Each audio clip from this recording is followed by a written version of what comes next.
$5 trillion economic goal. Over to you, sir.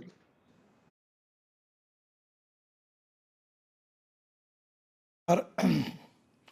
Professor M. Chandrasekharji, Director, faculty members, students, invitees, ladies and gentlemen. I am delighted to speak virtually with you all at the Business Conclave. Vridhi. Vridhi is a very important word. Vridhi of the Indian Institute of Management, IIM, Visakhapatnam, this year. IIM Visakhapatnam is one of the premier management institutions of national importance, set up in 2015, and there are 20 IIMs in India which produce around 3,000 MBA graduates every year. And it is a great opportunity for me to share my views. And India is one of the fastest growing major economies and is currently ranked as the world's sixth largest economy, along with the fast-paced growth.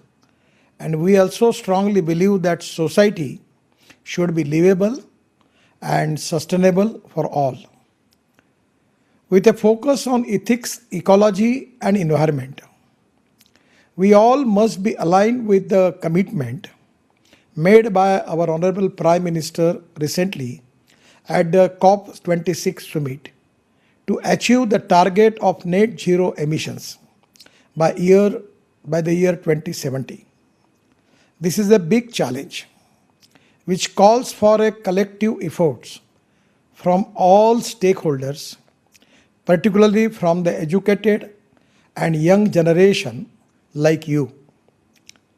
I am happy to know that IIM Visakhapatnam will soon be recognized by a renowned rating agency called GRIHA, Green Rating for Integrated Habitat Assessment, as a 5-star educational campus with a net zero carbon footprint, infrastructure, and E-section that is very important.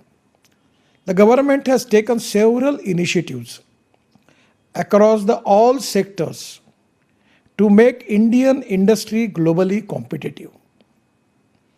The infrastructure development plays an important role in fulfilling our vision of making India's as a superpower economy in the next 5 years.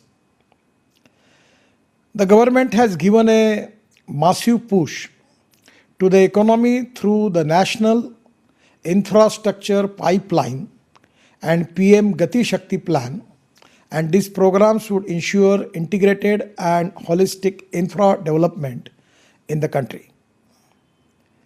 The road infrastructure plays a critical role in growth of the Indian economy, as 70% of goods and nearly 90% of passenger traffic uses the road network to commute, and this is very important.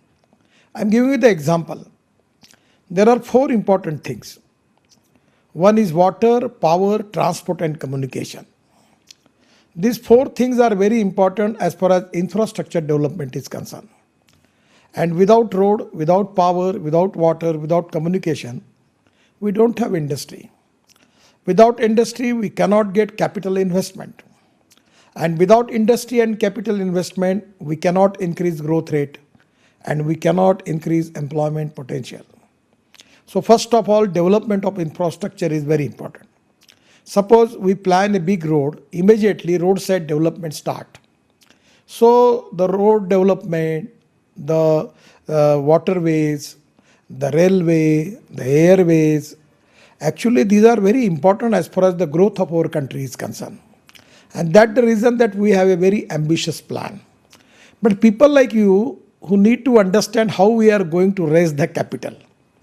And that is exactly the innovative vision which particularly I feel that you should understand.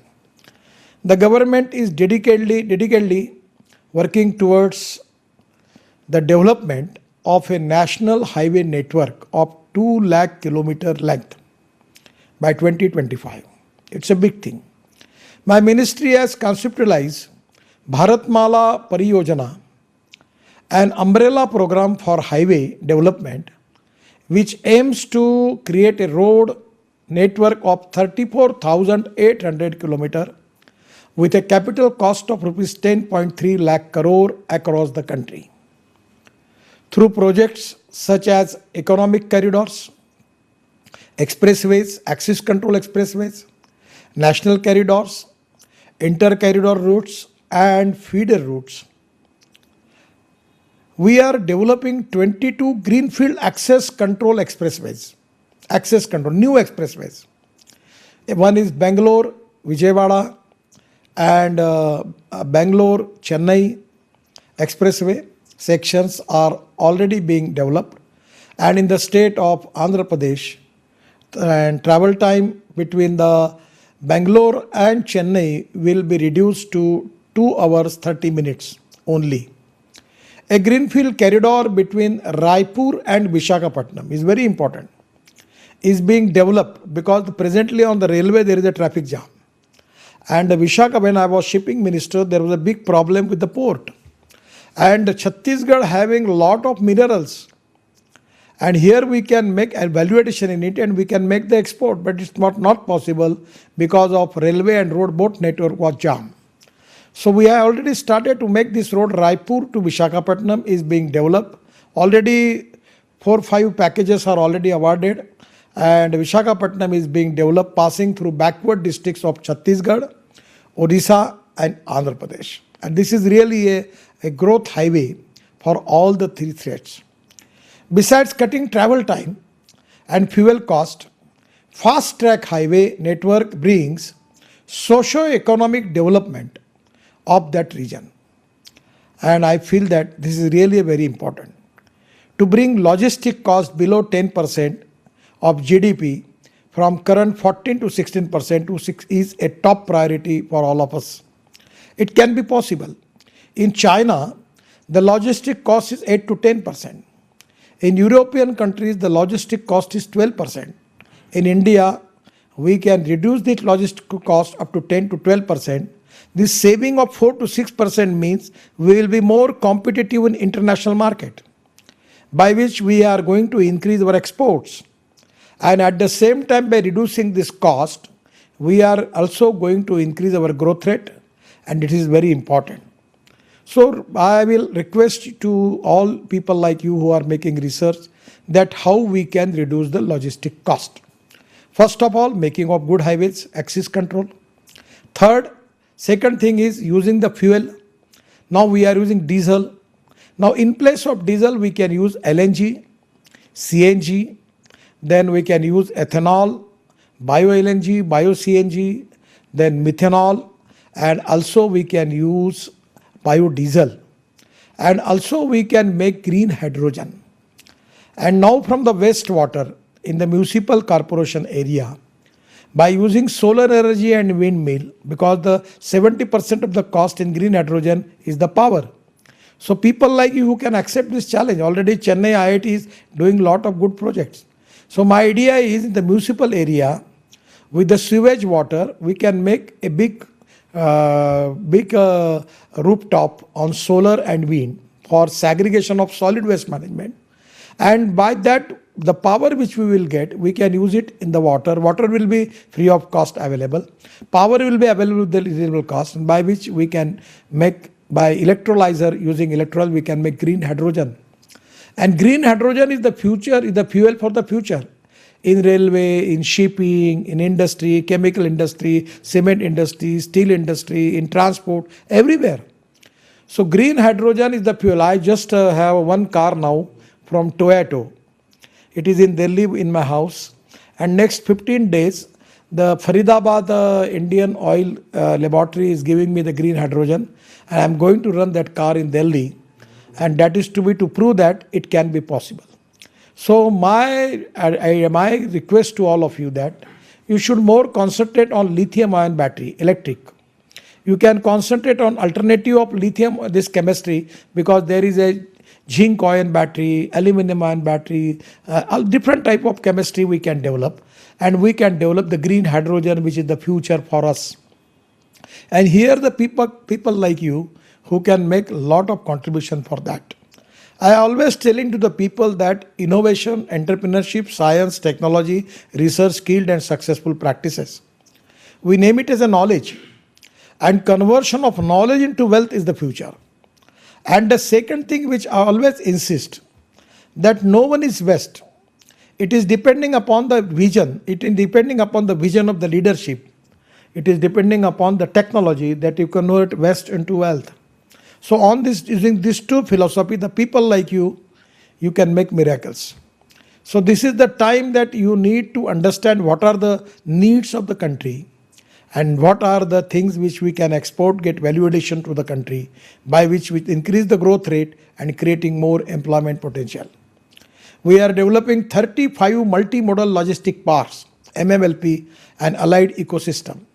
They will function like dry ports and play a huge role in reducing the logistic cost. Once MMLP gets fully operational, it will create a lot of new jobs and positively impact the socio-economic development indicators of that region. It's very important. 2 MMLP are being planned at Anantapur and Visakhapatnam in Andhra Pradesh. Work on DPRs for these MMLPs would start in next couple of months.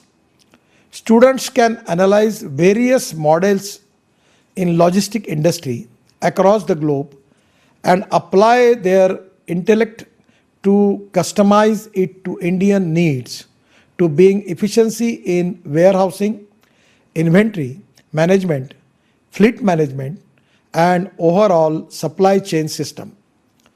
We are also developing around 600 wayside amenities across the national highway network to provide world-class facilities to highway commuters. FASTag and its impact already is there. We have successfully incorporated the FASTag system at toll plaza across all national highways. The FASTag penetration is 97%. You don't need to stop on the toll naka. And further, the ministry is working towards enabling GPS-based tolling, which will facilitate real-time remote tracking of vehicles, and this will improve inventory planning and route mapping. As a management students from Premier Business School, I would like you to pick relevant problems, statements, and offer end-to-end solution for the same. Students can do a detailed study on impact of FASTag. Few of the study areas can be pollution levels, fuel saving, waiting time at tolls, vehicle operating cost, and the psychological impact on drivers in this case. I would also like students to do research on global best practices and recommended solution for making India 100% in electronic toll collection infrastructure. The investment trust, that is INVIT, is the idea. I am giving you the example that we have got BOT, hybrid annuity, then one session of the project, then we are making on EPC. Now we are making lot of project on INVIT investment trust. Now my idea is there are a lot of good response from the investor, particularly from the Canadian pension fund, Australian companies, the American companies, the West European companies. Once it's click in my mind that we should take the investment from the small people like constable, journalist, teacher, and in particularly invest this investment trust model, INVIT, where more than 1 lakh, minimum 1 lakh is there. You can invest in a project. And my idea is now we are asking permission from the SEBI that we can offer you 7% to 8% guarantee return. So in the bank presently they are getting less interest. The senior citizens are getting less interest on it. So my idea is to get money for infrastructure from all the small poor people. The farmers can invest. The teachers can invest. The police constable, nurse, doctor, or journalist, they can invest in it, INVIT. and there they will get a good returns. As far as the fixed deposit rate is concerned, my idea is to give them 7 to 8% return, and they can be helpful for development of infrastructure in the country. Why we should take? We don't have money shortage. I have never shortage of money. I have surplus money.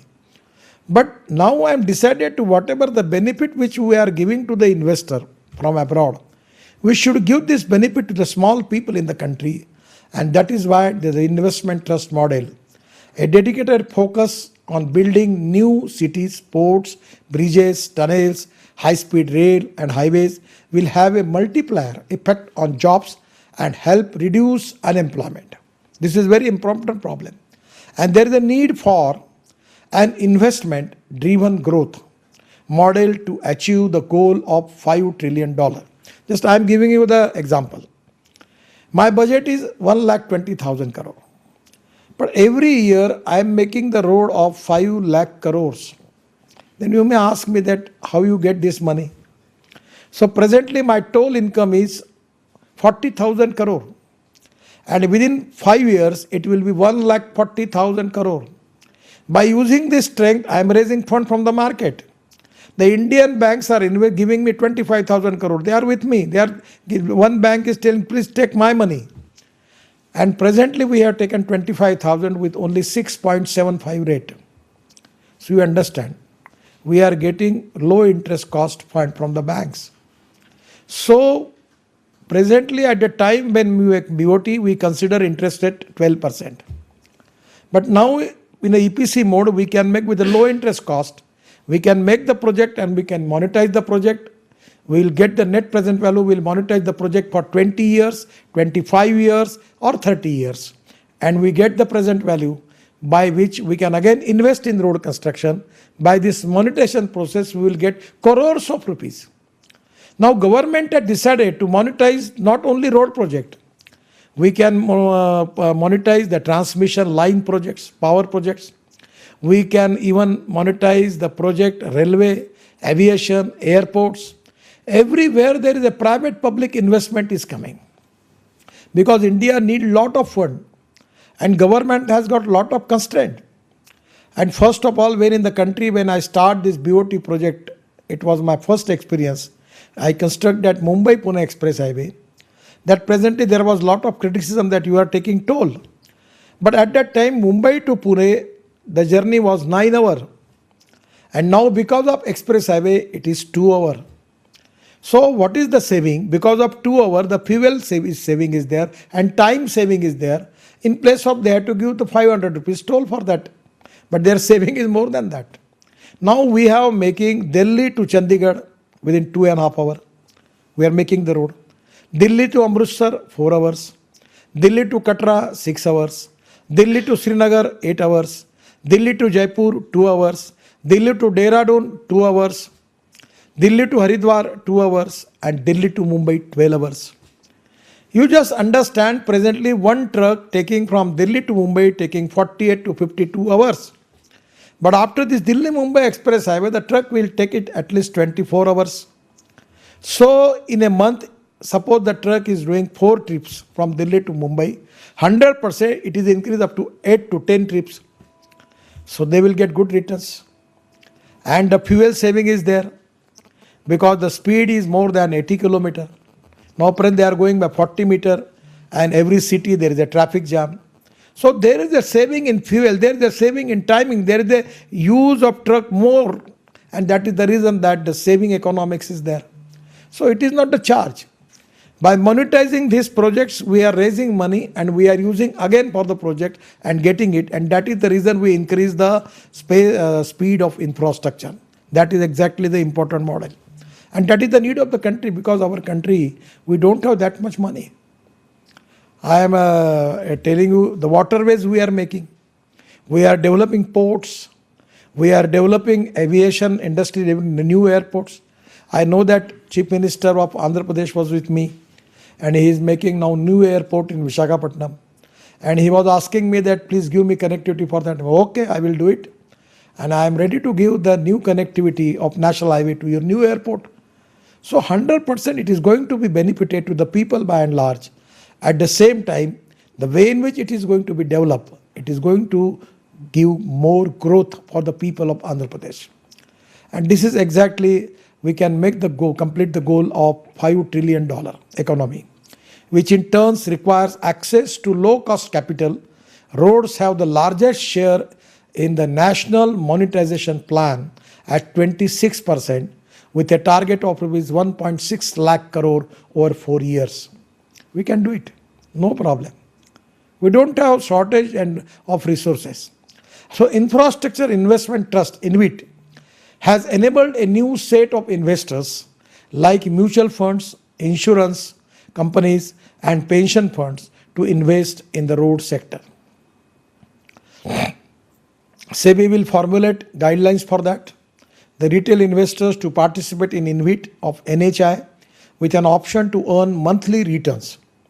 And in the near future, NHI shall be monetizing various road assets through a mix of InvIT and toll operate transfer TOT, which shall provide returns to both institutional and retail investors. I strongly believe in offering an opportunity to the common citizens with low and middle income to invest in the infrastructure projects through InvIT. I need your help for that. In this regard, the MBA students can propose a viable financial model to encourage this huge pool of investors to securely invest in infrastructure projects with good returns and surety. Even insurance surety is there, contracts, that is also to be, we can plan it the way. Instead of bank guarantee, now we have started that there will be the insurance of the project. The 2% bank guarantee we are taking. Now we are offering insurance company to take the guarantee for the project in place of 2%. There is a lot of delays there. So now the insurance company get a good business and will be the game changer. It's very easy. Immediately they will get the insurance and they can start the work. They will release the blocked liquidity and also reduce litigation in case of contractor defaults. General insurance companies are working on the best possible products as per the guidelines issued by IRDL. Surety insurance will address the concerns of the infrastructure sectors and its stakeholders. It will be launched on 1st April 2022, that they are giving the permission, they are discussing with the insurance company. The MSME sector is very important. The young MBA graduates should also focus on the MSME sector. MSME contributes in a significant way to the growth of the Indian economy. The 30% of the growth of GDP is coming from MSME. The 45% export is from MSME. And up till now, MSME create 11 crore jobs. And now we have changed the definition. Now I am not the minister for MSME, but I am confident within 2 years, the more than 50% export from MSME will be possible, creating 5 crore new jobs. And the 30% contribution in growth rate, 100% it will be in more than 40%. But I will request you one thing, where I need your cooperation. You should concentrate on the backward, socially, economically, educationally backward area. The 115 aspirant district, the agriculture area, the rural area, the tribal area, the forest area, where poverty is there. We need to use the forest material. We need to develop village industry. We need to develop agro industries. We have now in Khadi Gramodyog, we have just started that making paint, enamel paint and distemper from the cow dung. That can give 5 rupees kg per rate for it, for cow dung. You can make it, the industry is from 12 to 15 rupees, 20 lakh rupees. You can start this industry in every village. It can create more employment potential. So taking technology to the agriculture and rural area, use of drone in agriculture, use of nano urea, use of liquid fertilizer in the agriculture, increase the productivity, and agro processing industries. We have a huge potential for agro export. We can develop blue economy, in particular Visakhapatnam, you are there. Presently, we can make this blue economy of 5 lakh crores. Now presently our fishermen, they are only going up to 10 nautical mile. But when I was a minister for shipping and ports, we invented a special trawler costing 1 crore 20 lakhs rupees. And there is a manufacturing plant for ice and storage, everything is there. And it can go up to 100 nautical mile. If the fishermen from Visakhapatnam going 100 nautical mile from that area, they increase the productivity by 6 times. And it can change the total socio-economic scenario in the particular area, which is particularly seashore area, where people will get good employment. There will be processing industry, packaging industry, export. Already in Andhra Pradesh, there is a lot of export related with the fishing. You can develop it. So here we need to find out the option that how we can develop the industry, how we can take technology into rural agriculture, tribal area, how we can take it up to the young talented students of the rural area, how we can make more processing industry and making value addition in agriculture rural area. So there is a time we can make ethanol as a fuel from rice straw, rice, from corn. We can make it. Now we are rice surplus, corn surplus, sugar surplus. We can make ethanol as a fuel. I have just giving guideline to that, making flex engine. The Toyota, Suzuki and Hyundai, 65 to 70% of their sale, they are already accepted that we will launch the flex engine. What is the meaning of flex engine? The meaning is you can use 100% petrol or 100% bioethanol. And ethanol is from the farmer, from the agriculture. So really, I am expecting that it is the time for you that you can contribute in this line. So development of agriculture industry in agriculture in tribal area, we can develop bamboo. Now bamboo's caloric value, it is cheaper than compared with the coal. In my area in Maharashtra, I am taking initiative that they are using bamboo in place of coal. But we will name it bamboo as a white coal. The caloric value is 3,800 to 4,000 caloric value, and there we can make bamboo per acre 100 ton per acre. Bhima bamboo in Karnataka. So in the wasteland we can develop bamboo, we can make furniture, we can make bioethanol from bamboo, we can make many tiles, everything from bamboo. So my suggestion is, in the rural agriculture and tribal area, I will request you that you should find out appropriate technology for them. How we can make the qualitative products. And that is exactly I am expecting for you, that we need to develop Bharat. The India is in Delhi, Mumbai, Calcutta, Visakhapatnam, Pune is developed. But we need to develop rural agriculture and tribal India.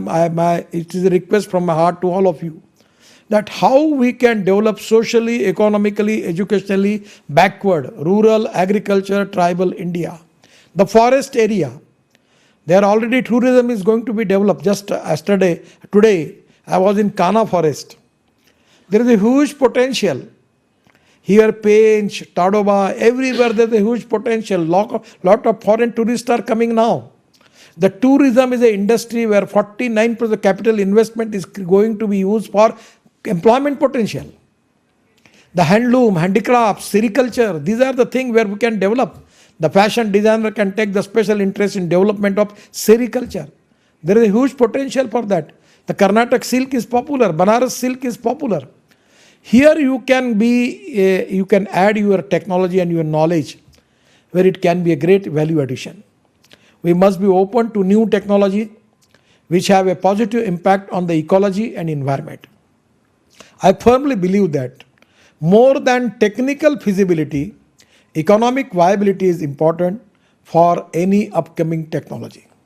100% proven technology, very important.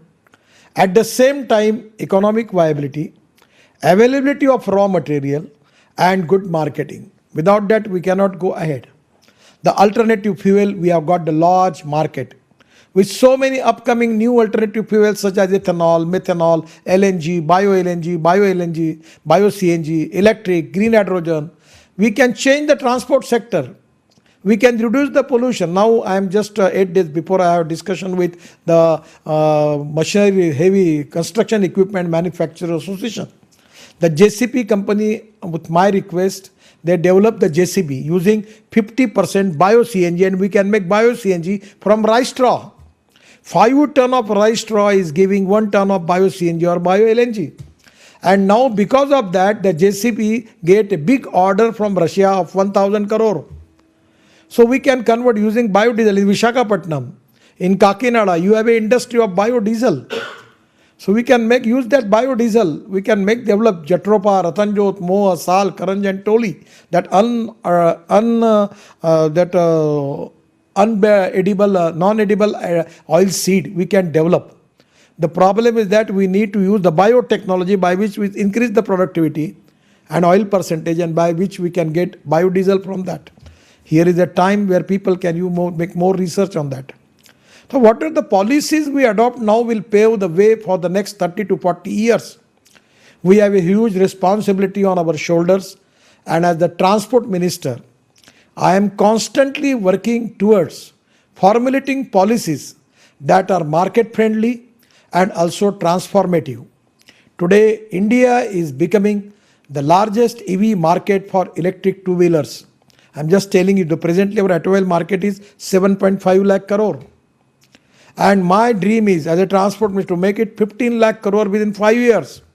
We have all prestigious automobile brands like Mercedes, BMW, Volvo, everyone is in India.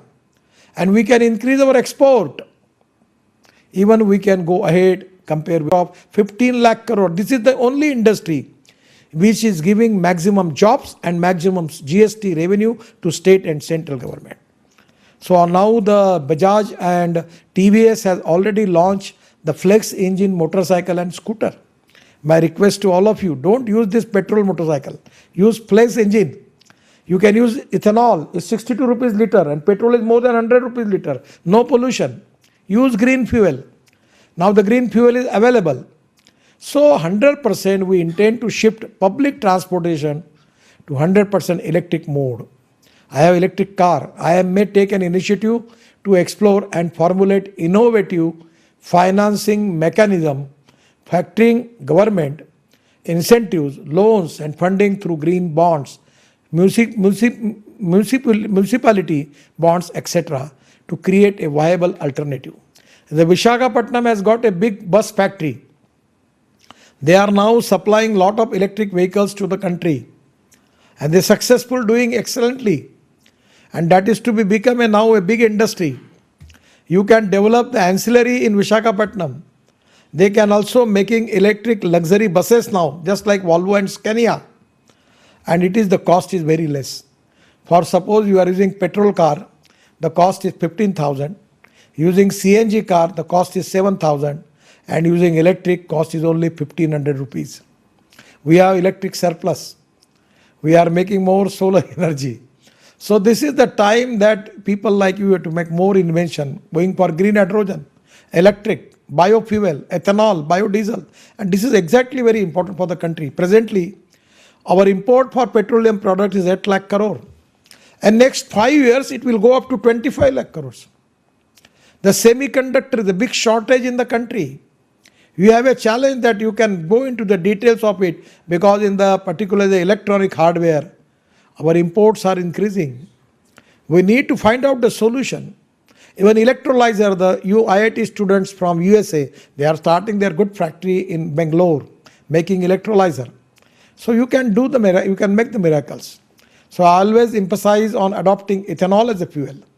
The biggest benefit is that it is a clean fuel with very low greenhouse gas emissions.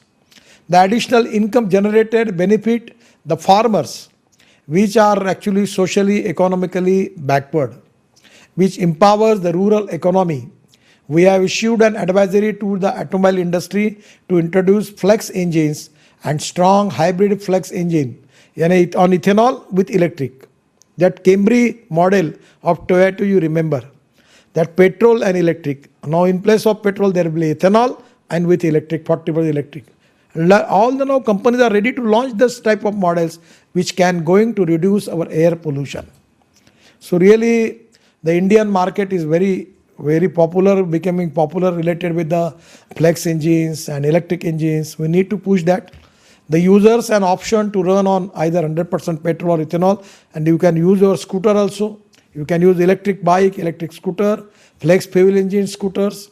The technology is available. All over in the Brazil is already there. Brazil, Canada and the USA, they are using the technology. And the green hydrogen, where I expect some research from you. Green hydrogen is a zero carbon fuel and sustainable alternative to coal, oil, and gas based energy sources. It is a fuel for the future. Municipal sewage water can be potential source for green hydrogen which can be utilized to run public transport buses and taxis in the cities. We are also exploring the use of green hydrogen as a fuel for railway, marine and aviation application. It will be a potential source of energy across the various sectors like fertilizer, cement, steel, mining industries and high energy consumptions. We require expertise from young business graduates like you to understand the market and recommendations to increase the market's acceptability of alternative fuel. Waste to wealth is the future. One more area where I feel that young minds like you can do wonders. No one is waste. It is the concept of waste to wealth, and nothing is waste. People can make miracles on it, but it depends upon the appropriate vision and technology to convert the waste into wealth. Affordable technology, low cost housing, affordable fuel, affordable engineering, where we can increase our export and we can make more economic viability. The government has recently rolled out national automobile scrappage policy to deal with more than 1.2 crore old unfit, polluting private and commercial vehicles. And this step would bring a 25 to 30% reduction in vehicular air pollutants. It is a good example of circular economy, scientific scrapping process aimed at extracting maximum value out of old vehicles based on the world's best global practices. The rollout of the scrapping program will reduce raw material cost by 33%. It will provide recycled and low-cost raw materials for automobiles, components such as aluminum, lithium, steel, and will further bring down the manufacturing cost of the vehicles. The Indian automobile industry is a vital player in India's vision to become a $5 trillion economy. It is one of the largest employer and biggest exporter and leading tax-paying sector in the country. And so, the contribution of the automobile sector to the overall GDP of India stands at 7.1% and 49% of manufacturing GDP, with an annual turnover of rupees 7.5 lakh crores and export of rupees 3.5 lakh crores. And production linked incentive PLI schemes for the automobile sector encourages and supports local manufacturers, reduces the import of technology and auto components, and this will be a big boost for investment in the country.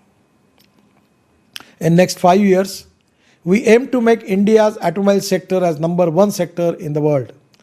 This will lead to a large-scale employment generation, closing it to prevent India's youth towards achieving this task. The government is emphasizing on new age skills like artificial intelligence, AI, Internet of Things, IoT, big data, 3D printing, virtual reality, augmented reality, and robotics. These skills are valued highly both within and outside the country and offer higher remuneration. With so many progressive ideas of the government, I invite all of you to join and contribute in this mission of nation building with your skills, because I always believe that the human resource is the biggest resource for any organization and for the matter for any country, and you all are the bright mind of our country, and I am confident that you can compete with the best in the world, and India is rightly poised to create new entrepreneurs offering global solutions. With an inclusive approach, we can move faster towards progress and bring prosperity for all. Vasudhaiva Kutumbakam. To make Indian economy number one economy in the world is the mission. And by this time, you must have a better understanding of world economics, commerce, and import-export, supply chain systems, and impact of technology on traditional businesses. It is important to you to pick up the challenges and convert them into opportunities. I always telling the people there are some people who convert problems into opportunities, and there are some people who convert opportunities into the problems. So I'm expecting that you can convert problems into opportunities without saying you are the architects of new India. You are really the pillar of the country. Your valuable contribution towards nation building would be the best return gift to the country, which has offered you quality education. And with these few words, I wish IIM Visakhapatnam, all the students and my brothers and sisters, with my best and for a best wishes to all of you, and for a successful business conclave also. I am giving best wishes to all of you, and we will look forward to your contribution for the betterment of the Indian economy and the society. Really, I wish you all the safe, healthy, and prosperous life ahead. Once again, giving my best wishes to all of you. You give me the opportunity to express my thinking with all of you. I'm not qualified like you. You are the best people who can judge and who can take the decision for the future. My all best wishes with all of you. Thank you very much. Namaskar. Lightning talk. As faculty, we teach students about the importance of physical and digital infrastructure, but here we see, it is very different to hear it from the person who is right at the helm of it, and the kind of experience that you bring in, we feel that there's so much more to learn from people who are actually there. And also, yeah, thank you so much for telling so much about Andhra Pradesh also, that central government is doing a lot of initiatives that you've taken for Andhra Pradesh. We are waiting for the new airport to come up. And and the third thing that I learned from your talk is the innovation that you're talking about. We always talk about business innovations which happen in business and how much they put into R&D. But here, this is a new world completely. Government has put in so much of effort into figuring out what are the different alternatives. So thank you so much, sir, for the very, very nice talk. If you have time, can we take a few questions from the students, sir? Make 2 or 3 questions. Sir, thank you so much, sir. So yeah, sir, there are some students here. Uh, let me just call a few of them. Maybe Prithvi, if you want to ask question, please go ahead. Sure, ma'am. Good evening, sir. It's a great honor interacting with you. Coming to my question, as we have seen EV slowly picking up in India, like what is the possible time frame that you are looking at for EV to become more popular and more affordable in India? Actually, frankly speaking, now there is a lot of saving is there. And EV manufacturing rate is increased by now 125%. And when there will be more manufacturing number, it is going to reduce the cost. So presently, it's very popular. It's increasing. Within 2 to 3 years, everyone you should have the electric car, electric scooter, because it is economically viable. It is going to save your money. At the same time, it is going to save our ecology and environment. So now already, just you take the example of the bus manufacturing factory in Visakhapatnam. They have got already orders of 4,000 or 5,000 buses. In Pune, we have now 500 buses. Mumbai has taken 900 buses. Everywhere in the city bus, they are using electric buses. And now they are manufacturing electric luxury buses like Volvo. So again, there will be a big potential. So you don't need to calculate anything. Now people are accepting because it is in the interest of the consumer. It is a cost saving. And that is the capital cost is, I have given the example. And when we start ethanol buses in Nagpur, our cost was 79 rupees per kilometer. When we are going for electric buses, with the considering the capital cost of 2 crore rupees, the cost coming is 50 rupees per kilometer. So you just understand this is the model as diesel bus in Mumbai best. They are running diesel buses, their cost is 115 rupees per kilometer. So if 115 rupees cost is there for diesel bus, and now 45 to 50 rupees per kilometer cost for the electric bus, even they can reduce the ticket rate by 25 to 30% with air conditioned buses.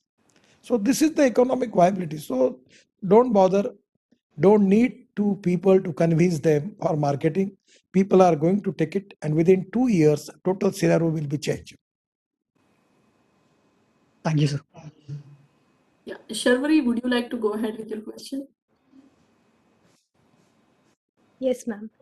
Namaste, sir.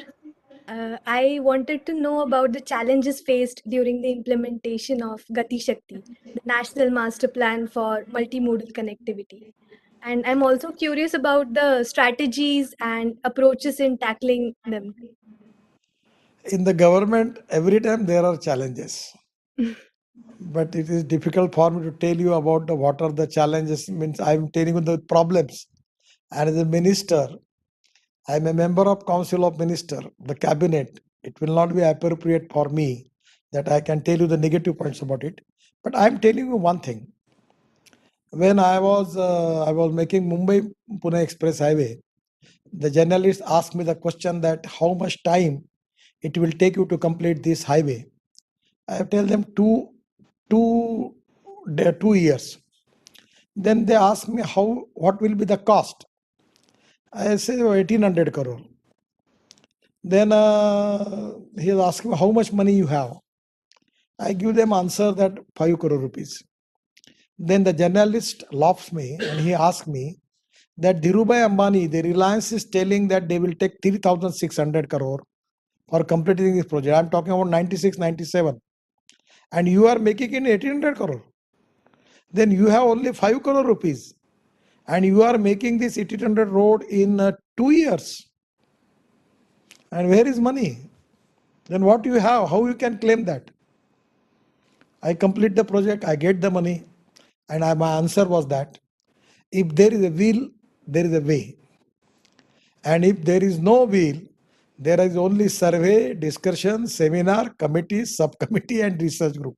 I'm not referring to you. But there are always a slogan in my table that I like people who can take the decisions, who can get the things done. I even I appreciate the people who can take the wrong decisions. But I dislike the people who don't want to take the decisions. So everywhere there are challenges. And life is full of challenges. You have to accept the challenges and you have to make the success story. And that is exactly the test for the good leadership. I'm not talking about political leadership like ministers. Even in your life also, you have to face now big challenges about resources, about technology, about the family, about the friendship, everything there are the challenges. Nothing is easy, but it is time for everybody that you should have to accept the challenges and win over the problem and go ahead. चलते रहो. And I feel that जो लोग चलते रहते हैं वो जीतते हैं. मैं always I am on a positive mood. Positivity for thinking, transparency, time-bound approach, corruption-free system. Up till now, we have awarded works more than 50 lakh crores. I am doing lakh of crores of project in Andhra Pradesh. 2 lakh crores I am spending. You ask any contractor whether he need to come to me to get the approval from his contract. Nothing. No one is coming to me. It's totally corruption-free, time-bound, result-oriented, transparent. Because I always feel that I am doing something for the nation. And my definition of politics is the instrument of socio-economic reform. I want to contribute something for the poor people, for the agriculture, rural, socially, economically, educationally backward people, the poor people. It's my responsibility to give them some fruits of progress. And that is the mission. With a strong political will, you can make miracles. Don't be nervous. Don't think negatively. Think positively and make the thing fast. Take the decision fast, transparently. Go ahead. गलती तो होती है, गलती किसके हाथ से नहीं होती. एक गलती करने का सबको अधिकार है, पर गलती करते करते तो आदमी सीखता है ना. सो गो अहेड और उसी से आगे बढ़ो. चिंता मत करो. मैं नहीं चिंता करता कभी किसी बात की. मैं इंजीनियर भी नहीं हूं और मैं MBA फाइनेंस भी नहीं हूं. मैं कॉमर्स ग्रेजुएट हूं, लॉ ग्रेजुएट हूं. मुझे इंजीनियरिंग का कुछ नहीं समझता. बट अब Limca book of Indian record और ये जो दूसरा Guinness book of Indian record में मेरे साथ अभी 5 रिकॉर्ड हो गए रजिस्टर. और बेसिकली मैं एग्रीकल्चर में हूँ. तो मैं मानता हूं कि इच्छा शक्ति मजबूत होगी तो you can make miracles. Go ahead. God bless you. Thank you so much, sir. I think we will stop on the questions, and I will now ask our president of SAC. He is a Student Affairs Council president. He will just give a thank you note now. Chaitanya, please. Yeah, thank you, ma'am.